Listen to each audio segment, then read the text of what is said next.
আসসালামু আলাইকুম। শুরু করছি সবজি রান্না, সেটা মিক্সড সবজি। প্রথমে পটল দিয়ে দিলাম, এবার দিচ্ছি মিষ্টি কুমড়া, তারপরে দিব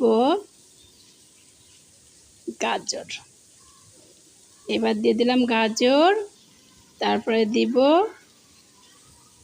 বরবটি। এই যে 4 রকম সবজি দিয়ে দিলাম। আমি তৈরি করছি সবজি মিক্সড। সবজিটা নাড়াচাড়া করে তার ভিতরে কয়েকটা কাঁচামরিচ দিয়ে দেব। কাঁচামরিচ দিয়ে একটু আদা রসুন পেস্ট দিব, একটু লবণ দিব, আর দিব একটু মরিচ গুঁড়া। হলুদ কিন্তু দিব না। এটা হবে সবজি মিক্সড। পোলাও দিয়ে খেতে দুর্দান্তই লাগবে। সাথে দিয়ে দিব একটু চিনি, 1 চামচ মতো, আর 2 চামচ মতো গুঁড়া দুধ, এলাচ দারুচিনি সাথে দিয়ে দিছি।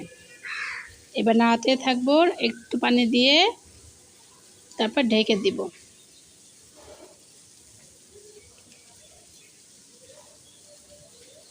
আবার একটু ঘিও দিতে হবে, না হলে টেস্ট আসবে না তো। এবার ঘিটা দিয়ে একটু নাড়াচাড়া করব, দেব একটু জিরা গুঁড়া। এই হয়ে গেল।